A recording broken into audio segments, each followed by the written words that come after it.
안녕하세요. 저는 수원에 사는 36살 여자입니다. 어린이집 조리사로 일하고 있어요.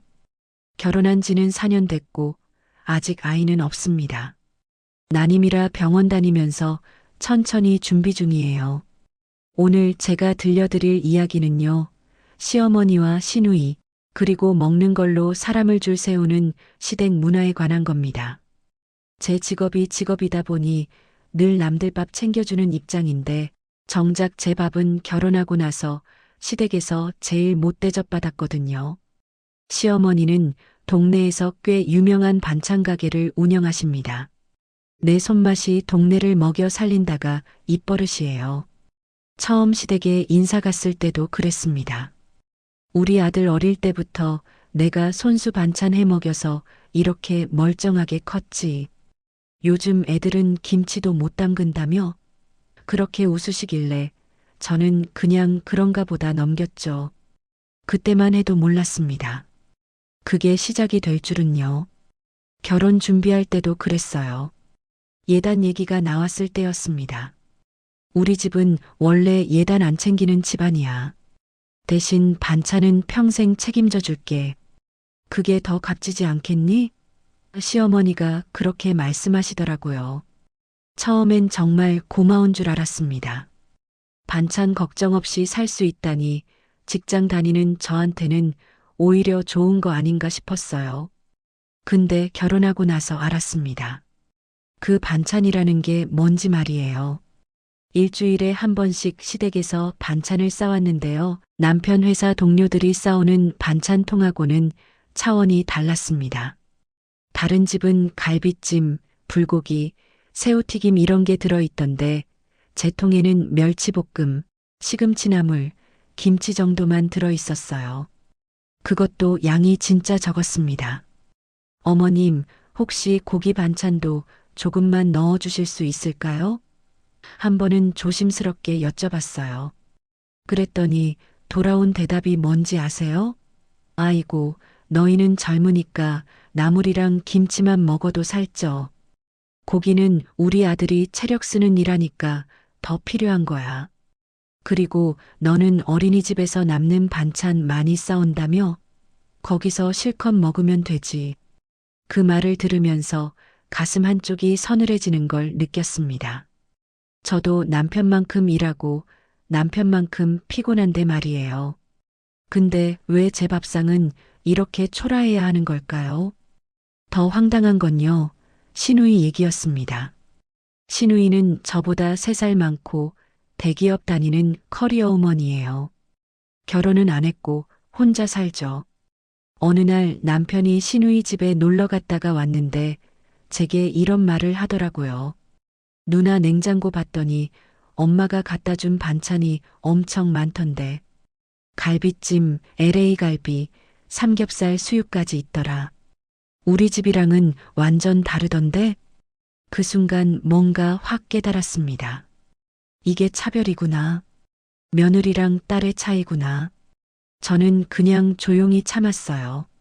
남편한테 말해봤자 엄마가 원래 딸한테 좀 더 신경 쓰는 거야. 이해해줘, 이럴 게 뻔했거든요. 실제로 한두 번 얘기했을 때 돌아온 대답이 그거였으니까요. 그러다 보니 저는 점점 더 작아졌습니다. 시댁 가는 게 두려워졌어요. 거기 가면 제가 사람이 아니라 일손처럼 느껴졌거든요.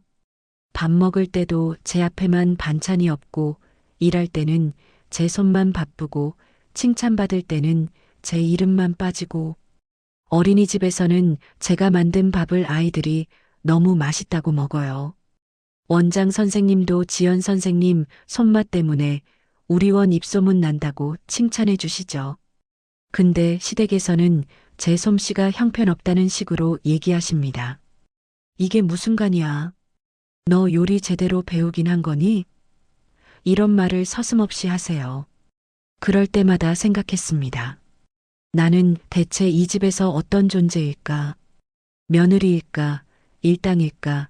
아니면 그냥 투명 인간일까? 남편은 착한 사람입니다. 그건 맞아요. 근데 착하기만 하지 제 편은 아니었어요. 엄마가 저한테 뭐라고 하면 엄마 말씀도 일리가 있어. 그냥 넘어가 이런 식이었죠. 제가 서러워서 울면 울지 마. 내가 나중에 엄마한테 잘 얘기해 볼게 그러고는 결국 아무것도 안 했습니다. 그렇게 3년을 살았어요. 3년 동안 저는 밥상 앞에서, 명절 부엌에서, 가족 모임에서 계속 작아지고 또 작아졌습니다. 제 입에서 나오는 말은 네, 알겠습니다. 제가 할게요. 이것뿐이었어요. 그러다 난임 진단을 받았습니다. 병원에서 스트레스가 제일 안 좋아요라고 했을 때 저는 웃음이 나왔어요. 스트레스를 안 받으려면 시댁을 끊어야 하는 건가 싶었거든요. 주사 맞고, 약 먹고, 몸이 붓고, 멍이 들고, 그렇게 제 몸은 점점 망가져 가는데 시댁에서는 여전히 저를 일손으로만 봤습니다.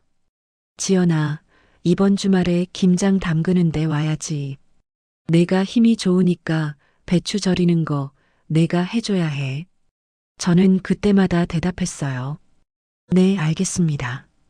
제 목소리는 점점 작아졌고 제 마음속 분노는 점점 커져만 갔습니다. 결혼하고 첫 명절이 다가왔습니다. 추석이었어요. 시댁에서 차례 준비를 한다고 해서 저는 전날 밤부터 긴장했습니다. 명절 음식 준비는 처음이었거든요. 어린이집에서 단체 급식은 해봤어도 제사상 차리는 건 완전히 다른 문제였으니까요. 새벽같이 일어나서 남편이랑 시댁으로 향했습니다. 차 안에서 남편이 그러더라고요. 그냥 편하게 있어. 엄마가 다 알아서 하실 거야. 근데 그 말이 왜 그렇게 불안하게 들렸는지 모르겠어요. 시댁 현관문을 열고 들어가니 이미 부엌에는 큰 대야에 나물이며 전 부칠 재료들이 산처럼 쌓여 있었습니다. 시어머니는 앞치마를 두르고 칼질을 하고 계셨어요. 저는 얼른 인사를 드리고 부엌으로 들어갔죠. 어머님, 뭐부터 도와드릴까요? 시어머니가 저를 위아래로 훑어보시더니 한숨을 쉬셨습니다. 아이고, 요즘 애가 어디 이런 걸 하겠니? 그냥 옆에서 보고만 있어. 손이 느려도 너무 느리면 내가 속 터져 죽는다. 그 말을 들으면서 얼굴이 화끈거렸습니다. 처음부터 제가 할 수 없을 거라고 단정 짓는 느낌이었거든요. 근데 그게 끝이 아니었어요. 시어머니는 바로 다음 순간 칼을 제 손에 쥐어주시면서 말씀하셨습니다. 시금치는 데쳐서 꼭꼭 짜고 고사리는 이렇게 쑥쑥 잘라. 도라지는 저기 소금물에 담가놨으니까 씻어서 무쳐. 빨리빨리 해야 해. 시간 없어. 손이 느리다면서요? 보고만 있으라면서요? 근데 일은 죄다 제게 넘기시는 겁니다. 저는 어이가 없었지만 참았습니다. 첫 명절인데 말대꾸하면 안 될 것 같았거든요. 부엌에서 허리 굽히고 시금치 다듬고 있는데 거실에서 웃음소리가 들렸어요. 고개를 살짝 내밀어 보니 시누이가 소파에 다리 쭉 뻗고 누워서 드라마를 보고 있었습니다. 손에는 과자 봉지를 들고 있더라고요. 저는 속으로 생각했어요.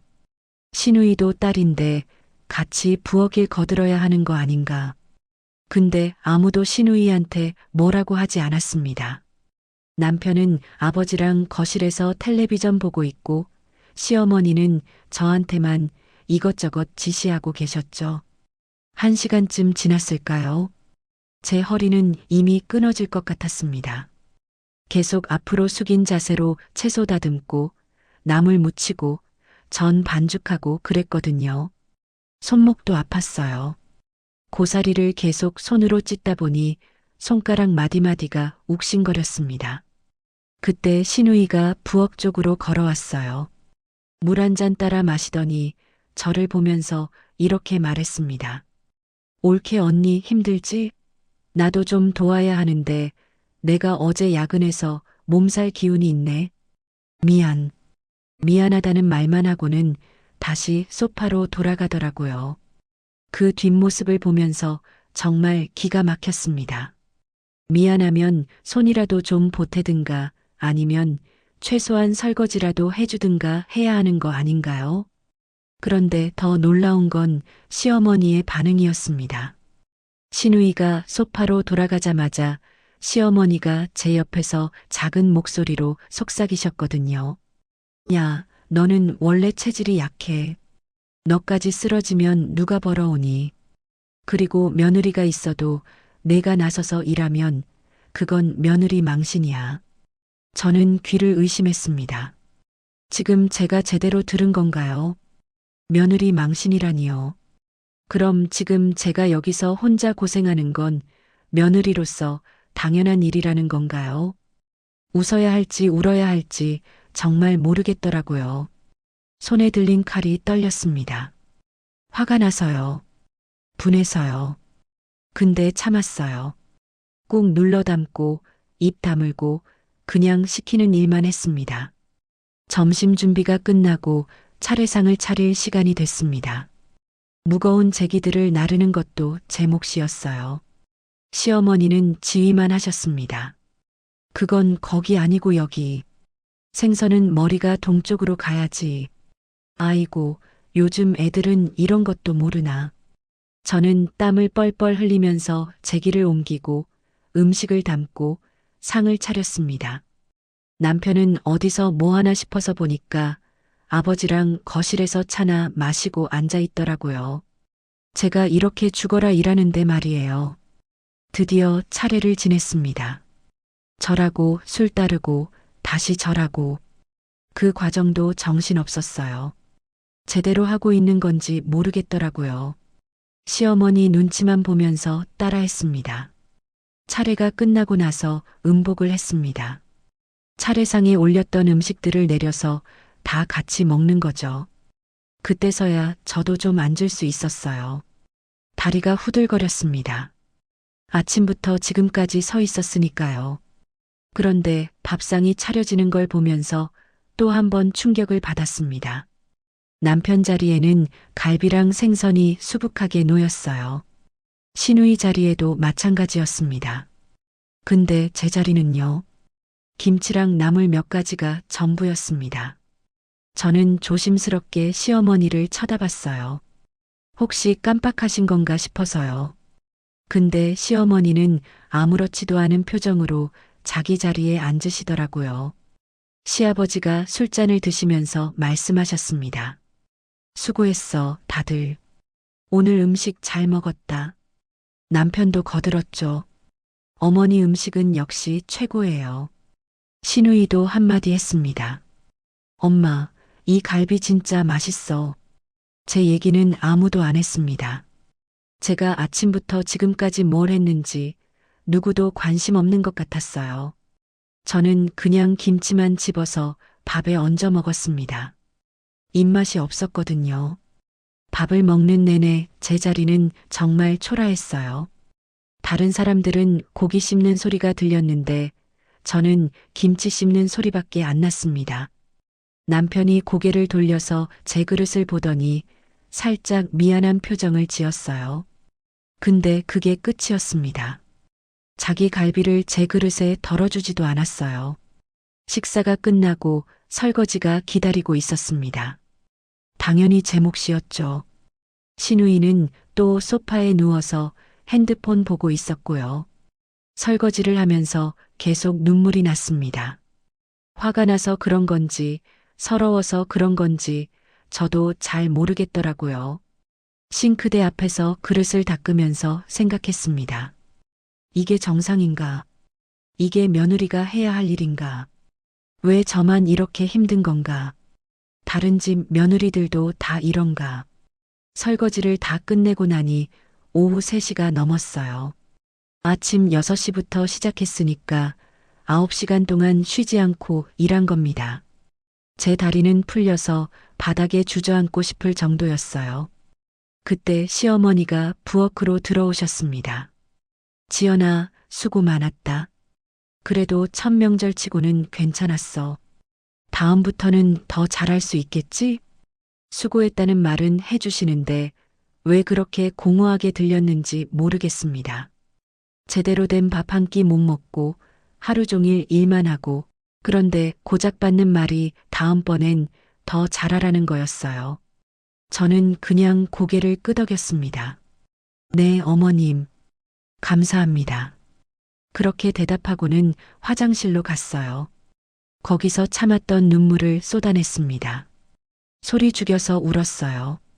남편한테 들킬까봐, 시댁 식구들한테 들킬까봐 무서웠거든요. 명절이 끝나고 집으로 돌아가는 차 안에서 남편이 물었습니다. 오늘 많이 힘들었지? 고생했어. 저는 대답 대신 창밖만 봤어요. 고생했다는 말만 들으면 뭐합니까? 남편은 하루 종일 소파에 앉아서 텔레비전만 봤는데요. 저는 쉬지도 못하고 일만 했는데요. 집에 와서 씻고 침대에 누웠는데 온몸이 쑤시고 아팠습니다. 발바닥은 부어 있었고 허리는 뻐근했어요. 손목은 욱신거렸고요. 근데 더 아픈 건 몸이 아니라 마음이었습니다. 그날 밤 잠이 안 왔어요. 계속 생각이 났거든요. 제자리에만 김치랑 나물만 놓였던 그 밥상이요. 시누이는 소파에 누워 있었고 저는 부엌에서 허리 굽히고 일하던 그 모습이요. 이게 앞으로 평생 계속될 거라는 생각이 들었습니다. 명절마다, 제사 때마다, 가족 모임 때마다 저는 이렇게 일만 하고 대접은 못 받고 그렇게 사는 거구나 싶었어요. 남편은 옆에서 코 골면서 잘 자고 있었습니다. 저는 천장만 보면서 눈물을 흘렸어요. 소리 내지 않고 조용히요. 이 사람은 모를 겁니다. 제가 오늘 얼마나 힘들었는지, 얼마나 서러웠는지, 얼마나 화가 났는지요. 첫 명절이 그렇게 끝났습니다. 그리고 저는 알았어요. 앞으로 더 힘든 일들이 기다리고 있을 거라는 걸요. 그 이후로 명절과 제사, 가족 모임이 있을 때마다 패턴은 똑같았습니다. 일은 저, 칭찬은 시누이, 대접은 아들. 딱 그 구도였어요. 설날에도 그랬고, 추석에도 그랬고, 시아버지 기일 제사에도 그랬습니다. 저는 어느새 시댁의 공식 일꾼이 돼 있었어요. 전화만 오면 자동으로 부엌에 가서 앞치마 두르는 사람 말이죠. 어느 날은 온 가족이 모인 저녁 자리가 있었습니다. 시어머니가 갈비찜을 하셨다고 해서 다 같이 모였어요.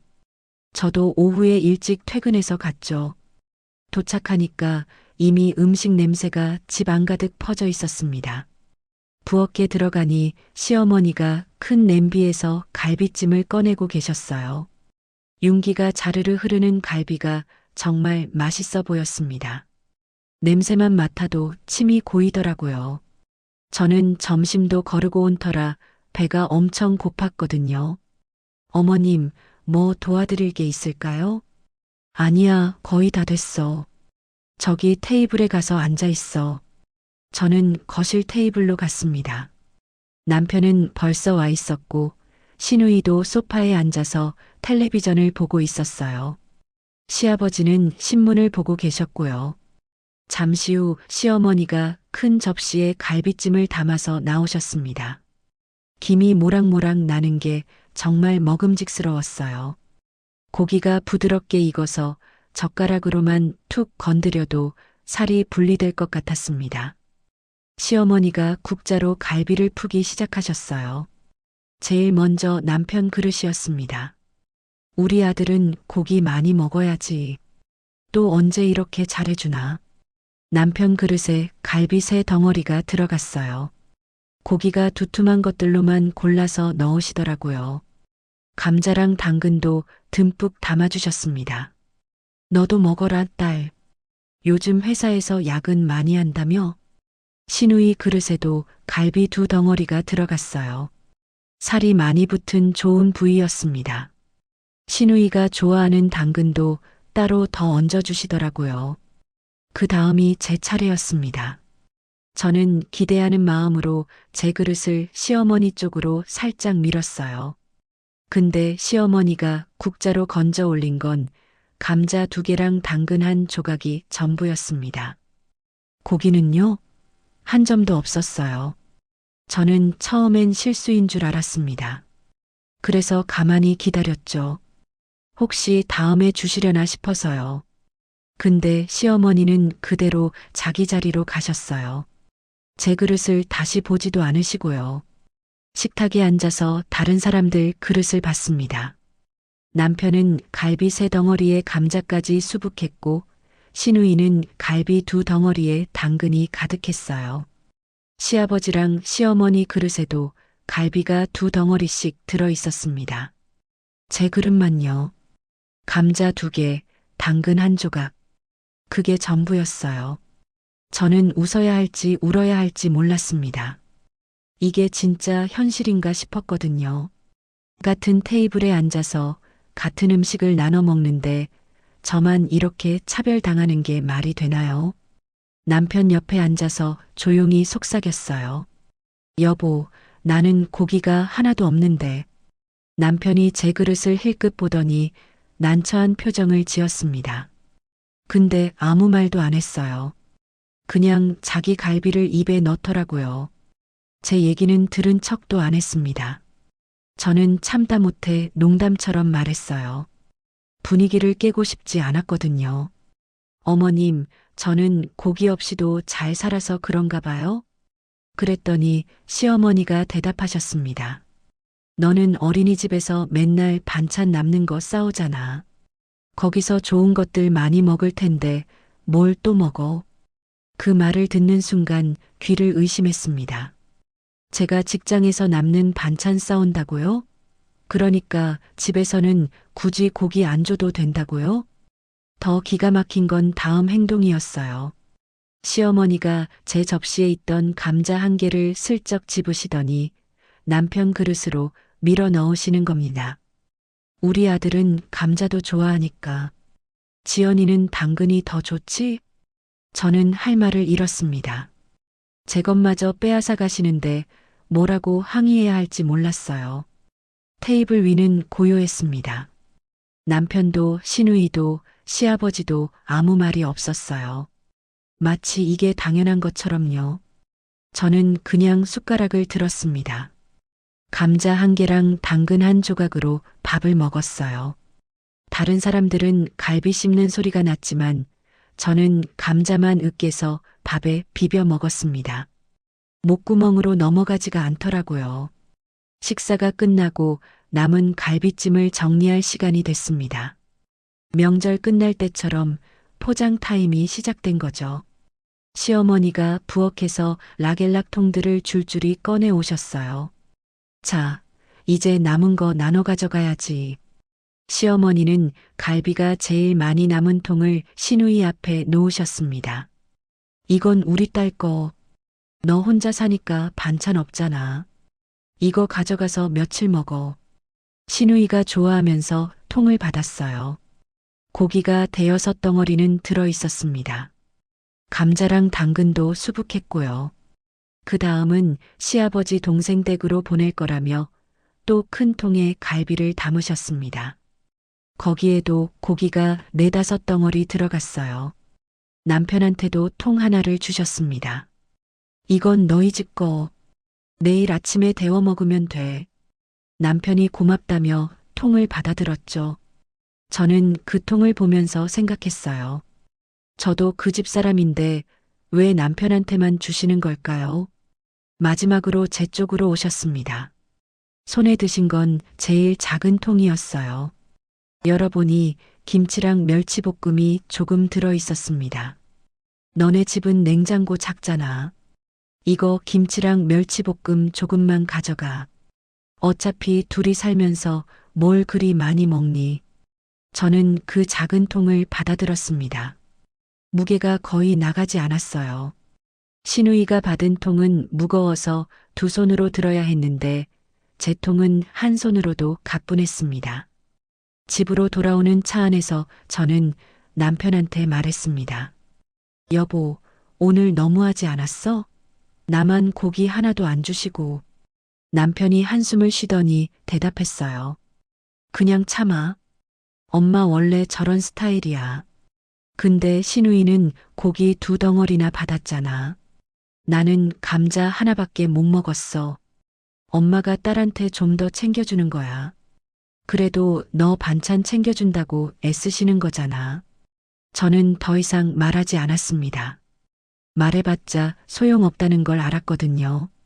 남편은 늘 똑같은 말만 했어요. 엄마 스타일이래요. 원래 그렇대요. 참으래요. 집에 와서 냉장고에 통을 넣으면서 비교해 봤습니다. 남편이 받아온 통에는 갈비 2덩어리랑 감자, 당근이 들어 있었어요. 제가 받은 통에는 김치랑 멸치볶음뿐이었죠. 그날 밤 잠자리에서 생각했습니다. 나는 대체 이 집에서 뭐지? 며느리인가, 일당인가, 아니면 그냥 투명인간인가? 갈비찜 사건 이후로도 비슷한 일이 계속 반복됐어요. 시댁에 갈 때마다 제 자리엔 늘 제일 못한 음식만 놓였습니다. 명절 음식 포장할 때도 제 몫은 늘 제일 적었고요. 한 번은 이런 일도 있었어요. 시어머니가 육회를 해오셨다고 해서 갔는데 남편이랑 시누이는 신선한 육회를 먹었지만 제 앞에는 이미 색이 변한 육회가 놓여 있었습니다. 시어머니 말씀이 너는 속이 약하니까 날 것보다는 이게 나아 그러시더라고요. 또 한 번은 전복죽을 끓이셨을 때였습니다. 남편 그릇에는 전복이 크게 썰어서 3조각이나 들어갔는데 제 그릇에는 전복 다리 부분 작은 거 한 조각만 들어 있었어요. 저는 그때마다 참았습니다. 화를 내면 제가 이상한 사람 되는 것 같았거든요. 먹는 걸로 싸우는 며느리라고 소문날까봐 두려웠어요. 근데 속으로는 점점 쌓여갔습니다. 분노가요. 서러움이요. 억울함이요. 그게 제 가슴속 어딘가에 돌덩어리처럼 자리 잡고 있었습니다. 친정 엄마한테 전화할 때마다 목소리를 밝게 만들려고 애썼어요. 엄마가 걱정하실까 봐요. 엄마, 나 잘 지내. 시댁에서도 잘해주셔. 거짓말이었지만 그렇게 말했습니다. 근데 엄마는 아셨나 봐요. 한 번은 이렇게 물으시더라고요. 지연아, 너 요즘 목소리에 힘이 없다. 무슨 일 있니? 아니야, 엄마. 그냥 일이 좀 바빠서 그래. 엄마는 한숨을 쉬셨습니다. 뭔가 더 물어보고 싶은데 참으시는 것 같았어요. 저도 말하고 싶었지만 참았습니다. 엄마한테까지 짐 되고 싶지 않았거든요. 그렇게 시간은 흘러갔습니다. 명절마다, 가족 모임마다 저는 점점 더 작아졌어요. 밥상 앞에 앉아 있어도 제가 손님이 아니라 일당 같은 느낌이 들었습니다. 제 입에서 나오는 말은 늘 똑같았어요. 네, 감사합니다. 제가 할게요. 그게 전부였습니다. 제 의견은 없었어요. 제 감정도 없었고요. 저는 그냥 시키는 대로 하고 주는 대로 먹고 참는 대로 참는 사람이 돼 있었습니다. 결정적인 사건은 제가 난임 치료를 본격적으로 시작한 뒤에 일어났습니다. 그때가 결혼 3년 차쯤 됐을 때였어요. 병원에서 난임 진단을 받고 나서 정말 많이 울었습니다. 남편도 저도 충격이 컸죠. 그래도 포기하지 않기로 했어요. 시험관 시술을 준비하기 시작했습니다. 주사를 맞기 시작했어요. 배에다 놓는 주사였는데 하루에 한 번씩 맞아야 했습니다. 처음엔 병원에서 맞았는데 나중에는 집에서 남편이 놓아줬어요. 남편 손이 떨리는 게 느껴졌습니다. 저보다 남편이 더 무서워하더라고요. 호르몬 약도 먹기 시작했습니다. 약을 먹으니까 몸이 이상해졌어요. 얼굴이 붓고 다리가 붓고 손가락도 퉁퉁 부었습니다. 반지가 끼지 않을 정도였어요. 배에는 주사 맞은 자리마다 멍이 들었죠. 기분도 오락가락했습니다. 갑자기 우울해지기도 하고 별것 아닌 일에 화가 나기도 했어요. 호르몬 때문이라는 걸 알면서도 조절이 안 됐습니다. 어린이집 일도 힘들어지기 시작했어요. 오래 서 있으면 다리가 저렸고 무거운 냄비를 들 때마다 배가 당기는 느낌이 들었습니다. 원장 선생님한테 사정을 말씀드렸더니 최대한 배려해 주시겠다고 하셨어요. 병원 선생님도 주의를 주셨습니다.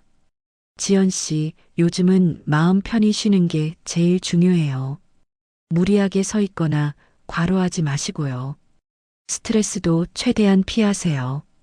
저는 고개를 끄덕였습니다. 최대한 쉬려고 노력했어요.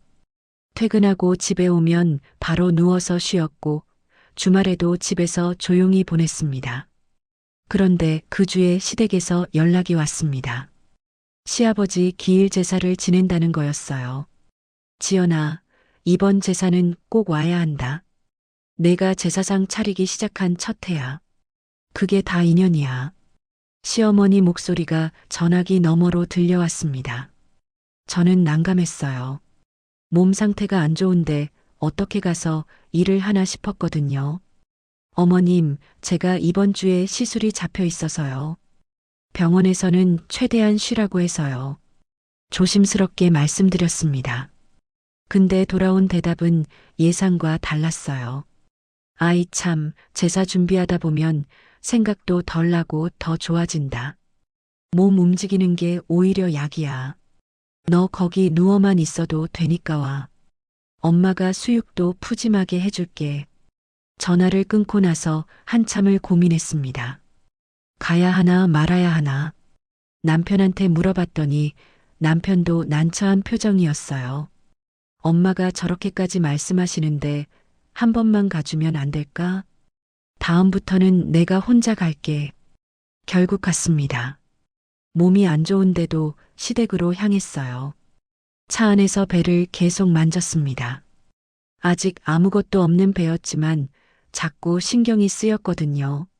시댁에 도착하니 벌써 시누이가 와 있었어요. 소파에 앉아서 텔레비전을 보고 있더라고요. 언니 왔어요? 어머니가 부엌에 계세요. 인사를 하고 부엌으로 들어갔습니다. 시어머니는 이미 재료를 손질하고 계셨어요. 왔니? 빨리 앞치마 두르고 도와. 오늘 할 게 산더미야. 누워 있어도 된다던 말은 어디 갔는지 모르겠더라고요. 저는 그냥 앞치마를 둘렀습니다. 뭐라고 말할 힘도 없었어요. 제사 준비가 시작됐습니다. 나물 다듬고 전 부치고 탕 끓이고 온갖 일을 다 했어요. 허리를 계속 숙이고 있으니까 배가 당겼습니다. 주사 맞은 자리가 쓰라렸고요. 1시간쯤 지났을 때였어요. 배가 너무 당겨서 잠깐 의자에 앉았습니다. 숨을 고르면서 배를 쓰다듬었죠. 그때 시누이가 부엌으로 들어왔어요. 언니 힘들어? 나도 손목 안 좋아서 오래 못 서 있거든. 나도 먹고 살자고 회사 다니느라 힘든 건 똑같아. 그 말을 듣는 순간 어이가 없었습니다. 시누이는 아까부터 계속 소파에 앉아만 있었거든요. 한 번도 부엌에 들어와서 도운 적이 없었어요. 시어머니가 그 말을 듣고 제 쪽을 보셨습니다. 눈빛이 날카로웠어요. 너는 어차피 애도 아직 없잖니. 몸 관리 잘해야 하는 건 맞는데 그렇다고 평생 누워만 살 수는 없잖아. 친정엄마도 이런 건 못 가르쳐 줬니? 가슴에 비수가 꽂히는 것 같았습니다. 애가 없다는 말이 그렇게 가슴 아플 줄 몰랐어요. 그게 제 잘못인 것처럼, 제가 게을러서 누워만 있는 것처럼 말씀하시는 게 너무 억울했습니다. 저는 아무 대답도 하지 못했어요. 그냥 다시 일어나서 일을 계속했습니다. 눈물이 날 것 같았지만 참았어요. 여기서 울면 안 될 것 같았거든요. 전 부치는 일을 했습니다. 기름이 튀어서 손등에 닿았는데 뜨거웠지만 내색하지 않았어요. 다리는 후들거렸고 허리는 끊어질 것 같았습니다. 중간에 화장실에 갔다가 거울을 봤어요. 제 얼굴이 창백했습니다. 눈 밑에는 다크서클이 짙게 깔려 있었고요. 손으로 배를 만져봤어요. 딱딱하게 긴장돼 있었습니다. 미안해. 엄마가 너를 지켜주지 못해서. 뱃속 아기한테 속으로 사과했습니다. 아직 생기지도 않은 아기였지만 그래도 미안했어요. 화장실에서 나와서 다시 부엌으로 갔습니다. 시어머니가 제 얼굴을 보시더니 한마디 하셨어요. 얼굴이 왜 그래? 어디 아프니? 아니요, 괜찮습니다. 괜찮으면 빨리 탕 좀 저어. 눌러붙겠어. 저는 큰 국자를 들고 탕을 저었습니다. 팔에 힘이 없어서 국자가 자꾸 미끄러졌어요. 그래도 계속 저었습니다. 제사 준비가 끝나고 상을 차렸습니다. 무거운 제기들을 나르는 것도 제 몫이었어요. 시누이는 과일만 조금 깎았을 뿐이었죠. 제사를 지내고 나서 음복 시간이 됐습니다. 상에 올렸던 음식들을 내려서 식탁에 차렸어요. 모두들 자리에 앉았습니다. 저는 의자에 앉자마자 온몸에 힘이 풀렸습니다. 다리가 떨렸어요. 하루 종일 서 있었더니 발바닥이 화끈거렸습니다. 밥상이 차려졌습니다. 남편 자리에는 갈비랑 생선이 수북하게 놓였어요. 시누이 자리에도 마찬가지였고요. 시아버지랑 시어머니 자리에도 고기가 가득했습니다. 제 자리만요. 찬물에 말아놓은 밥이랑 김치 몇 조각이 전부였어요. 고기는 한 점도 없었습니다. 시어머니가 제 쪽을 보면서 말씀하셨어요. 지연이는 속이 예민하니까 고기 같은 건 부담될 수 있어. 이렇게 담백하게 먹는 게 몸에는 더 좋아. 병원에서도 기름진 거 먹지 말라고 했을 거 아냐. 병원에서는 그런 말 한 적 없었습니다. 오히려 단백질을 충분히 섭취하라고 했어요. 고기도 먹고 생선도 먹고 영양가 있는 음식을 먹으라고요. 근데 제 앞에는 물말이밥과 김치만 있었습니다. 다른 사람들은 고기 씹는 소리가 났지만 저는 김치만 집어서 밥에 얹어 먹었어요. 밥이 목으로 넘어가지 않았습니다. 억지로 삼켰어요. 눈물이 나올 것 같았지만 꾹 참았습니다. 이 자리에서 울면 안 된다는 생각뿐이었거든요. 남편이 제 쪽을 힐끗 봤어요. 눈치는 보는데 아무것도 안 하더라고요. 자기 갈비를 제 그릇에 덜어주지도 않았습니다. 그냥 고개를 돌려서 자기 밥만 먹었어요. 식사가 끝나고 설거지가 시작됐습니다. 당연히 제 몫이었죠. 싱크대 앞에 서서 그릇을 닦는데 눈물이 뚝뚝 떨어졌습니다. 물에 섞여서 티가 안 나길 바랐어요. 설거지를 하면서 배를 만져봤습니다. 딱딱하게 뭉쳐 있었어요. 스트레스를 받으면 안 되는데 온몸이 긴장으로 가득 차 있었습니다. 그때 제 속에서 뭔가 하나 딱 끊어지는 느낌이 들었습니다. 뚝 하고 실이 끊어지는 것 같은 소리가 들렸어요. 가슴속 깊은 곳에서 말이죠. 이제 더는 못 참겠다. 그런 생각이 들었습니다. 이렇게 살 수는 없다는 걸 깨달았어요. 제가 이렇게 무시당하고 차별당하고 일만 하고 대접은 못 받으면서 사는 게 정상이 아니라는 걸요. 설거지를 끝내고 거실로 나왔습니다. 남편이 텔레비전을 보고 있었어요. 저는 남편 옆에 앉아서 조용히 말했습니다. 여보, 우리 집에 가자. 벌써? 좀 더 있다가 가지. 아니야. 나 몸이 안 좋아. 집에 가서 쉬어야 할 것 같아. 남편이 제 얼굴을 보더니 놀란 표정을 지었어요. 얼굴이 너무 창백한데. 괜찮아? 응. 그냥 집에 가자. 우리는 시댁을 나왔습니다. 차에 타자마자 눈물이 쏟아졌어요. 참고 참았던 게 한꺼번에 터진 겁니다. 남편이 당황하면서 물었어요. 왜 그래? 어디 아파? 몰라. 그냥 울고 싶어. 저는 차 안에서 한참을 울었습니다. 소리내서 울었어요. 남편은 아무 말도 하지 못하고 제 등만 쓰다듬었습니다. 집에 와서 침대에 누웠어요. 온몸이 아팠습니다. 다리도 허리도 팔도 배도요. 근데 제일 아픈 건 마음이었어요. 남편이 옆에 누우면서 말했습니다. 미안해. 내가 좀 더 신경 썼어야 했는데. 신경 쓴다고 될 일이 아니야. 어머니가 나를 사람으로 안 봐. 그냥 일하는 기계로 보는 것 같아. 그렇게까지야. 아니야. 그래. 오늘 나만 물말이밥 먹은 거 봤잖아. 당신도 봤으면서 왜 아무 말도 안 했어? 남편이 할 말을 잃은 표정이었습니다. 저는 더 이상 말하지 않았어요. 말해봤자 소용없다는 걸 알았거든요. 그날 밤 배가 아팠습니다. 쥐어짜는 것 같은 통증이었어요. 화장실에 갔더니 피가 조금 묻어나왔습니다. 깜짝 놀라서 남편을 깨웠어요. 남편도 놀라서 바로 옷을 입더니 저를 데리고 응급실로 갔습니다. 응급실에서 검사를 받았어요. 의사 선생님이 심각한 표정으로 말씀하셨습니다. 과로하셨나 봐요. 스트레스도 많이 받으셨고요. 지금 상태가 좋지 않아서 며칠은 절대 안정이 필요합니다. 병원에서 링거를 맞고 집으로 돌아왔습니다. 그 다음 날부터 일주일 동안 회사도 쉬었어요. 침대에 누워서 천장만 봤습니다. 남편이 회사 갔다 와서 물었어요. 엄마한테 어제 일 얘기할까? 하지 마. 말해봤자 내 탓만 할 거야. 그래도 하지 말라니까. 저는 더 이상 시댁과 관련된 얘기를 하고 싶지 않았습니다. 생각만 해도 숨이 막혔거든요. 그 일이 있고 나서 결심했어요. 이제는 제가 먼저 선을 그어야겠다고요. 더 이상 착한 며느리 노릇은 안 하겠다고요. 제 몸과 마음을 지키기 위해서라도 말이죠.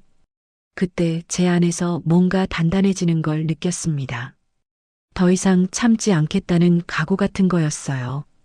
이제는 싸워야 할 때가 온 것 같았습니다. 그날 이후로 저는 친정 엄마한테도 조금씩 시댁 얘기를 꺼냈습니다. 엄마가 들으면 속상해 하실까봐 그동안 말을 아꼈는데 쌓인 게 많으니까 말이 그냥 터져 나오더라고요. 토요일 오후에 친정집에 갔어요. 엄마가 된장찌개를 끓여 놓으셨더라고요. 밥상 앞에 앉아서 밥을 먹는데 갑자기 눈물이 났습니다. 친정집 밥상은 제 앞에도 반찬이 가득했거든요. 엄마가 놀라서 물으셨어요. 지연아, 왜 그래? 무슨 일 있니? 아니야, 엄마. 그냥 엄마 밥이 맛있어서 그래. 거짓말이었습니다. 맛있어서 운 게 아니라 서러워서 울었어요. 시댁에서는 제 앞에 늘 김치랑 나물만 놓였는데 친정에서는 고기도 생선도 다 제 앞에 놓여 있었거든요. 엄마는 제 눈치를 살피시더니 조심스럽게 물으셨습니다. 시댁에서 잘해주니? 그 말을 듣는 순간 참았던 게 와르르 무너졌어요. 저는 숟가락을 내려놓고 엄마한테 다 털어놨습니다. 엄마, 나 시댁 가면 왜 이렇게 내가 값싼 사람 같을까? 밥상 앞에 앉아 있어도 내가 손님이 아니라 일당 같은 느낌이야. 명절 때 일 갈비찜 사건, 제사 때 일까지 다 얘기했어요. 엄마는 가만히 듣기만 하시다가 한숨을 길게 쉬셨습니다. 그래도 내가 참는 만큼 복이 올 거다. 엄마가 그렇게 말씀하시다가 잠시 멈추셨어요. 그러고는 다시 입을 여셨습니다. 하고 싶지만 요즘은 참기만 하면 바보 되는 세상이더라. 한 번은 제대로 보여줘야 한다. 엄마 목소리에 힘이 들어가 있었어요. 평소에 늘 참으라고만 하시던 엄마가 그런 말씀을 하시니까 뭔가 뭉클했습니다. 엄마, 근데 어떻게 보여줘? 시어머니는 나를 사람 취급도 안 하시는데. 지연아, 너는 내가 생각하는 것보다 훨씬 강한 애야. 지금까지 참아온 것만 봐도 그래. 근데 이제는 내 편을 들어줘야 할 때야. 너 자신의 편을 말이야. 엄마 손이 제 손을 꼭 잡았습니다. 따뜻했어요. 그 온기가 제 마음까지 전해지는 것 같았습니다. 그렇게 시간이 좀 흐르고 어느 주말이었어요. 시어머니한테서 전화가 왔습니다. 지연아, 김치 담갔으니까 와서 좀 가져가. 빈손으로 오지 말고 쌀은 있으면 2포대만 사들고 와. 전화를 끊고 한숨이 나왔습니다. 김치 준다면서 쌀 2포대를 사오라니요. 쌀 2포대면 20kg인데 그게 얼마나 무거운지 아시나요? 남편한테 말했더니 남편이 그러더라고요. 엄마가 김치 담그느라 힘드셨을 텐데 쌀 좀 사다 드리는 게 어때? 좋아. 근데 이번엔 내가 친정엄마 김치도 좀 가져갈게. 엄마가 담가주셨어? 응. 우리 먹으라고 담가주셨어. 마침 친정엄마가 김치를 담가주셨거든요. 전화로 제 얘기를 듣고 나서 직접 김치를 담그셨어요. 너희는 김치도 제대로 못 얻어먹고 산다면서 엄마가 담가줄게. 엄마가 정성껏 담근 김치였습니다. 고춧가루도 좋은 걸로 쓰셨고 젓갈도 직접 담근 걸로 넣으셨어요. 김치통 2개를 꽉 채워서 주셨죠. 토요일 오후에 친정집에 들렀습니다. 엄마가 김치통을 챙겨주시면서 말씀하셨어요. 이거 시댁에 가져가서 어머님 드리고 와. 우리 딸 잘 먹여야 손주도 생긴다고 말이야. 엄마 목소리가 떨리는 것 같았어요. 뭔가 각오를 하신 것 같은 느낌이 들었습니다. 저랑 엄마가 함께 시댁으로 갔어요. 쌀 2포대도 차에 실었고요. 차 안에서 엄마가 제 손을 잡으셨습니다. 지연아, 오늘은 엄마가 있으니까 걱정하지 마. 그 말이 무슨 뜻인지 그때는 몰랐어요. 나중에 알았죠. 시댁 반찬 가게에 도착했습니다. 가게 문을 열고 들어가니 손님이 몇 분 계셨어요. 시어머니는 카운터에서 반찬을 포장하고 계셨고요. 어머님 왔습니다. 쌀 2포대 사왔어요. 남편이 쌀 포대를 들고 가게 안으로 들어갔습니다. 저는 김치통 2개를 들고 뒤따라 들어갔어요. 엄마도 함께요. 시어머니가 저희를 보시더니 얼굴에 미소를 지으셨습니다. 손님들 앞이라 그러신 거겠죠. 아이고, 사돈도 오셨네요. 어서 오세요. 저는 김치통을 카운터 위에 올려놓으면서 말했습니다. 어머님, 이건 엄마가 저희 먹으라고 담가주신 김치예요. 어머님도 드시라고 가져왔어요. 시어머니가 김치통을 내려다보시더니 표정이 싹 굳었습니다. 미소가 사라지고 입술이 일자로 변했어요. 그러더니 김치통을 번쩍 들고는 그대로 싱크대 옆으로 걸어가셨습니다. 음식물 쓰레기통 뚜껑을 여시더니 김치통을 기울이는 겁니다. 김치가 쓰레기통으로 와르르 쏟아졌어요. 빨간 국물이 튀었습니다. 엄마가 정성껏 담근 김치가 쓰레기통 안으로 들어가는 걸 보면서 저는 숨이 멎는 줄 알았습니다. 시어머니가 김치통을 비우고 나서 말씀하셨어요. 사돈, 그 몸으로 여기까지 오셨네. 그런데 말이에요. 저는 남이 담근 김치는 잘 안 먹어요. 우리 집 식구들은 내 손맛만 알면 돼. 이건 그냥 버립시다. 찝찝하니까. 엄마 얼굴이 하얗게 질렸습니다. 손이 떨리는 게 보였어요. 저도 온몸에 힘이 쭉 빠지는 것 같았습니다. 가게 안이 조용해졌어요. 손님들도 저희를 쳐다보고 있었습니다. 시어머니는 아무렇지도 않은 표정으로 2번째 김치통도 여셨어요. 엄마가 떨리는 목소리로 말씀하셨습니다. 김치가 찝찝하면 그냥 안 드셔도 되는데 굳이 버리시는 걸 눈앞에서 보여주셔야 했나요? 제가 엄마 옆에서 거들었어요. 목소리가 떨렸지만 참았습니다. 어머님, 이건 엄마가 사흘 동안 정성껏 담근 거예요. 우리 먹으라고요. 시어머니가 다시 받아쳤습니다. 그럼 숨겨서 버릴까? 어차피 내 입으로 들어갈 일도 없을 텐데 뭘 그렇게 예민하게 구니. 너는 여기서 내 반찬 싸가면 되잖아. 친정 김치는 필요 없어. 그 순간 가게 한쪽에서 누군가가 폰을 들고 있는 게 보였어요.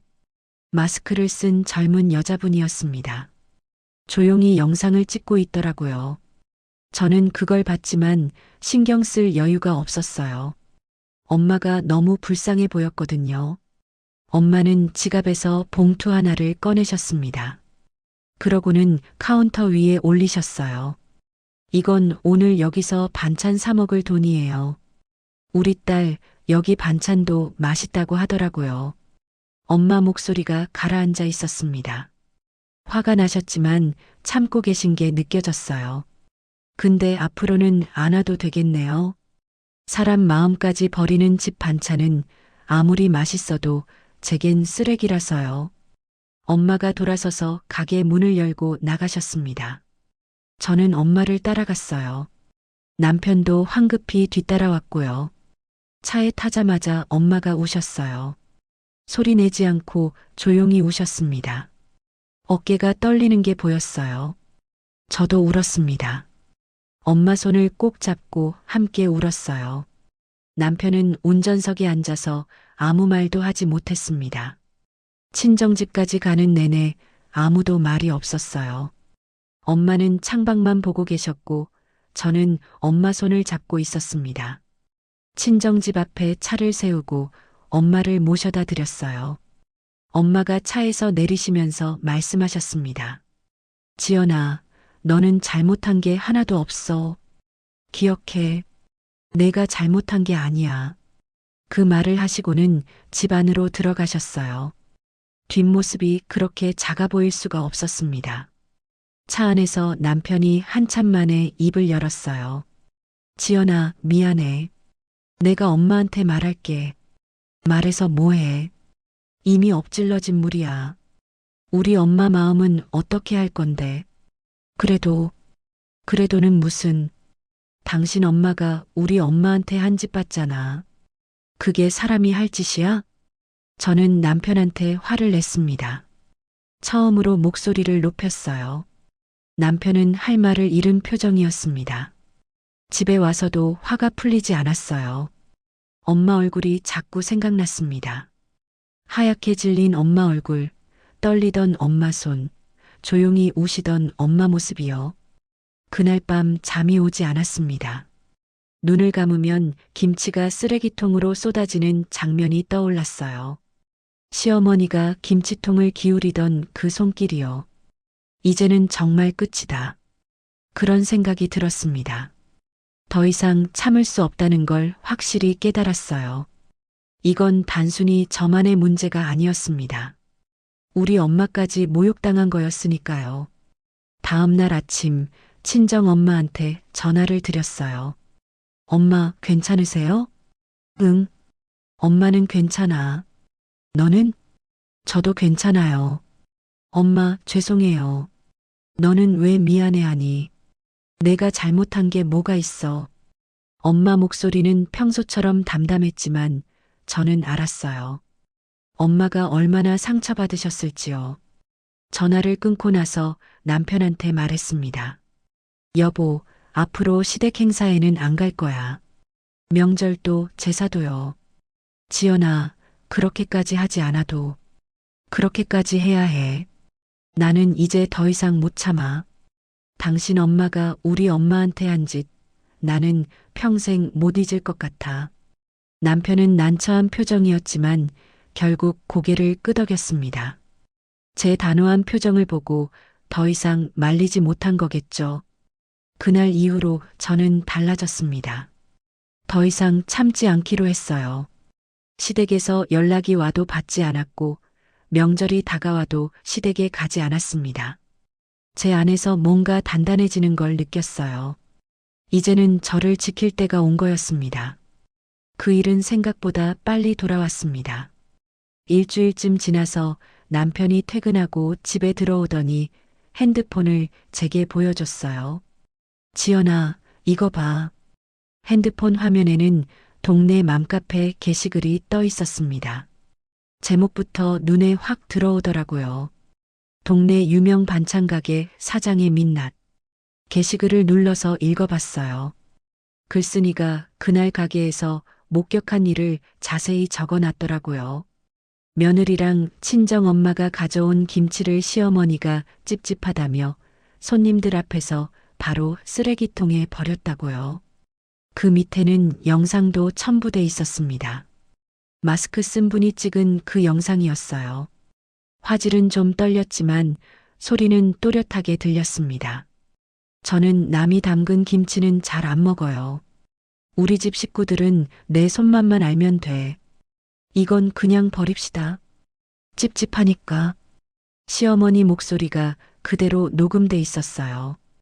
김치가 쓰레기통으로 쏟아지는 장면도 생생하게 담겼고요. 엄마가 하얗게 질린 얼굴도 영상에 찍혀 있었습니다. 댓글이 벌써 100개가 넘게 달려 있었어요. 하나하나 읽어 내려갔습니다. 저기 애기 반찬 사다 먹었는데 다시는 안 갑니다. 사람 마음도 이렇게 버리는 집에서 만든 음식을 어떻게 먹어요? 며느리 불쌍하다. 저 집 아들은 뭐 하는 인간이냐? 옆에서 가만히 보고만 있었네. 먹는 걸로 사람 무시하는 집은 망해야 정신 차림. 절대 안 갑니다. 친정어머니 마음이 얼마나 아프셨을까. 사흘 동안 정성껏 담근 김치를 눈앞에서 버리다니. 댓글이 계속 올라오고 있었어요. 실시간으로 숫자가 늘어났습니다. 공유도 많이 됐더라고요. 동네 다른 커뮤니티로도 퍼져나간 것 같았습니다. 저는 핸드폰을 들고 멍하니 앉아 있었어요. 이게 현실인가 싶었습니다. 제 이야기가 이렇게 퍼질 줄은 몰랐거든요. 남편이 옆에 앉으면서 말했습니다. 엄마한테 전화 왔어. 가게에 전화 항의가 계속 들어온대. 손님들도 많이 줄었다고. 그래서 엄마가 너한테 사과하고 싶대. 직접 만나서 얘기하자고. 저는 고개를 저었습니다. 싫어. 만나고 싶지 않아. 지연아, 그래도는 무슨, 우리 엄마한테 사과부터 하라고 해. 나한테가 아니라. 남편이 난처한 표정을 지었지만 더 이상 말하지 않았어요. 제 목소리에 단호함이 있었으니까요. 다음 날 어린이집에 출근했는데 원장 선생님이 저를 부르셨습니다. 지연 선생님, 혹시 수원 쪽 반찬 가게 아세요? 요즘 그 집 얘기가 난리예요. 깜짝 놀랐어요. 여기까지 소문이 퍼진 거였습니다. 네, 알아요. 시댁에서 하는 가게예요. 어머, 그래요? 제가 몰랐네요. 근데 그 집 며느리가 선생님이었어요? 원장 선생님이 놀라는 표정을 지으셨습니다. 저는 고개를 끄덕였어요. 네, 영상에 나온 사람이 저예요. 원장 선생님이 제 손을 잡으셨습니다. 많이 힘드셨겠어요. 저도 며느리라서 마음이 다 아프네요. 따뜻한 위로였습니다. 저는 그제야 눈물이 났어요. 직장에서 우는 게 창피했지만 참을 수가 없었습니다. 시간이 흐를수록 상황은 더 심각해졌어요. 반찬 가게 앞에는 손님이 눈에 띄게 줄었다고 했습니다. 예전에는 줄을 서서 기다렸는데 이제는 하루 종일 손님이 몇 명 안 온다고요. 남편한테서 계속 전화가 왔어요.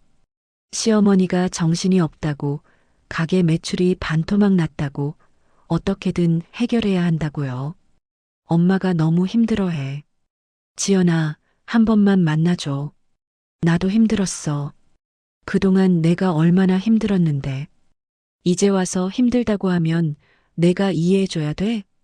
그건 아니지만. 그럼 뭐야? 당신 엄마가 잘못했잖아. 우리 엄마한테도 나한테도요. 남편은 더 이상 말하지 못했습니다. 잘못한 게 시어머니라는 걸 남편도 알았으니까요. 한 달쯤 지났을 때였어요.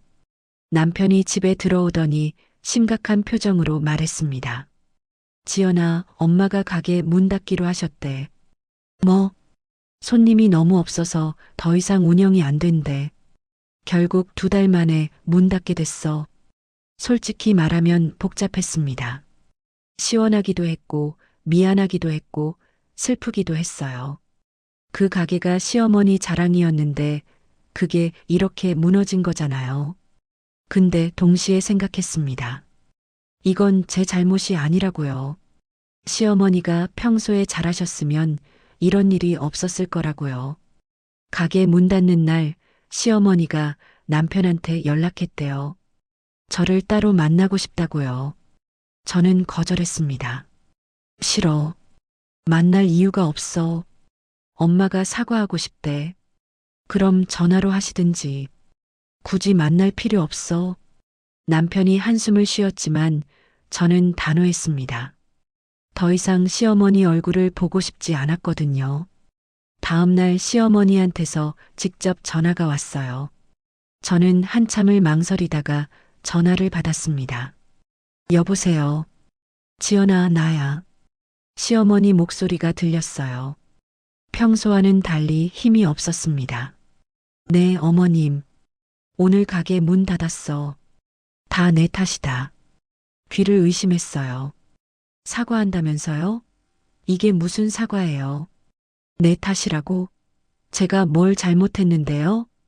내가 그날 사돈 데리고 가게까지 와서 쇼를 안 했으면 내 가게가 이렇게까지 되진 않았어. 그 영상만 없었어도 이러진 않았을 거야. 화가 치밀어 올랐습니다. 아직도 제 잘못이라고 하시는 거예요. 어머님, 저희가 쇼를 한 게 아니라 어머님이 평소에 하시던 그대로 나온 거예요. 카메라는 거짓말을 안 하잖아요. 그래도 가족끼리 일인데 왜 남들이 끼어들어. 내가 좀 참았으면 됐잖아. 저는 이미 충분히 참았어요. 4년 동안 참았어요. 근데 어머님은 우리 엄마한테까지 그러셨잖아요. 내가 언제 김치 버리신 거 잊으셨어요? 우리 엄마가 사흘 동안 담근 김치를 쓰레기통에 버리신 거요. 시어머니가 잠시 말이 없으셨습니다. 그러고는 다시 입을 여셨어요. 그건 내가 좀 심했지. 근데 내가 이해를 해줘야지. 나도 자존심이 있는 사람이야. 저도 자존심 있는 사람이에요. 그동안 어머님이 저한테 어떻게 하셨는지 아세요? 제 목소리가 떨렸습니다. 참았던 게 한꺼번에 터져 나왔어요. 명절 때마다 일만 시키고 밥상에서는 저만 차별하고 반찬도 제대로 안 주시고 저는 사람이 아니었어요? 그냥 일하는 기계였어요? 아이고, 그게 무슨 차별이야. 며느리면 그 정도는 해야지. 그 정도요? 갈비찜 때는 제 앞에 감자만 놓으셨잖아요.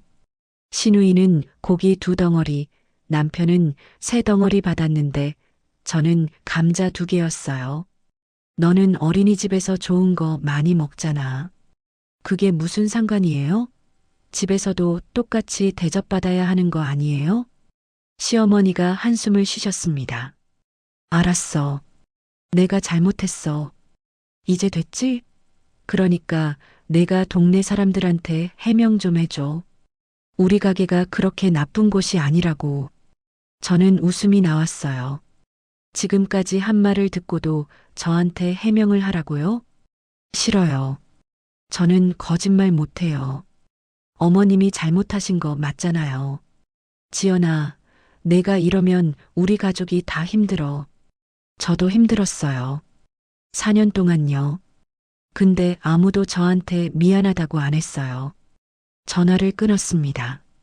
손이 떨렸어요. 가슴이 두근거렸고요. 근데 후회는 안 됐습니다.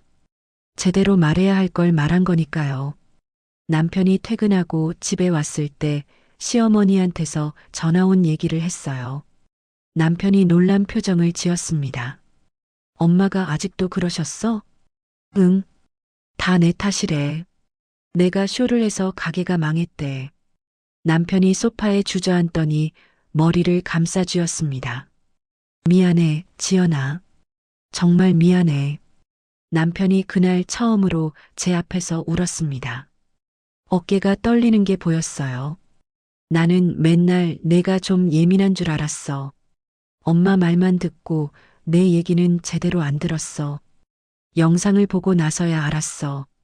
내가 어떻게 그걸 엄마 스타일이라며 내 입을 막았나 싶다. 남편이 제 손을 잡았습니다. 앞으로는 내 편을 들게. 무슨 일이 있어도요. 저는 남편을 안아줬어요. 이 사람도 힘들겠다는 생각이 들었거든요. 엄마와 아내 사이에서 얼마나 괴로웠을까요? 그날 밤 남편이 시어머니한테 전화를 걸었습니다. 저는 옆에서 들었어요. 엄마, 이건 누가 봐도 엄마 잘못이야. 지연이한테 사과해야 해. 진심으로요. 내가 무슨 말을 그렇게 하니?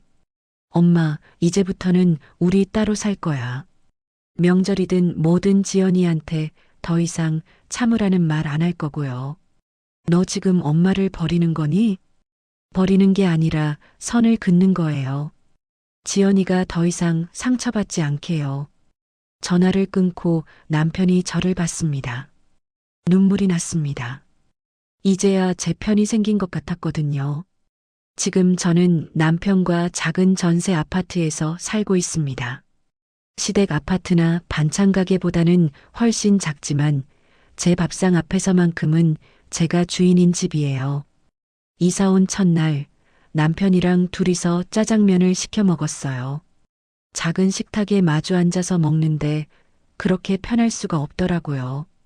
눈치 볼 사람도 없고 제 앞에 놓인 짜장면은 온전히 제 거였습니다. 남편도 많이 달라졌습니다. 오늘 뭐 먹고 싶어? 라는 말이 입버릇이 됐고 설거지랑 청소, 빨래를 나눠 하는 게 이제는 당연한 일상이 됐어요. 처음엔 서툴렀지만 지금은 제법 잘합니다. 어느 날 저녁에는 남편이 직접 된장찌개를 끓여줬어요. 맛이 좀 짰지만 맛있게 먹었습니다. 제 앞에 반찬을 듬뿍 담아주는 남편을 보면서 생각했어요. 이 사람도 변할 수 있구나. 난임 치료도 좀 쉬었다가 이제 제 몸 상태 보면서 다시 천천히 준비해 보려고 합니다.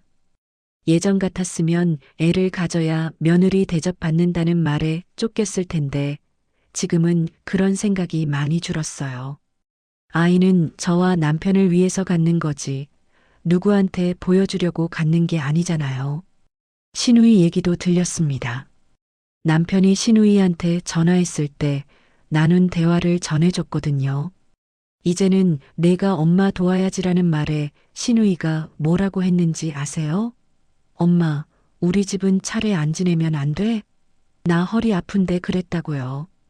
그날 바로 시어머니 집에서 대패 삼겹살 구워 먹으면서 말이죠. 제가 이 일을 겪고 나서 깨달은 건 딱 두 가지입니다. 첫째, 먹는 걸로 사람을 시험하거나 줄 세우는 집은 언젠가 그 밥상 그대로 부서진다는 거예요. 밥상은 사람을 살찌우라고 있는 거지 서열을 나누라고 있는 게 아니더라고요. 둘째, 착한 며느리 역할을 하다 보면 내 인생에서 내가 제일 마지막이 된다는 겁니다.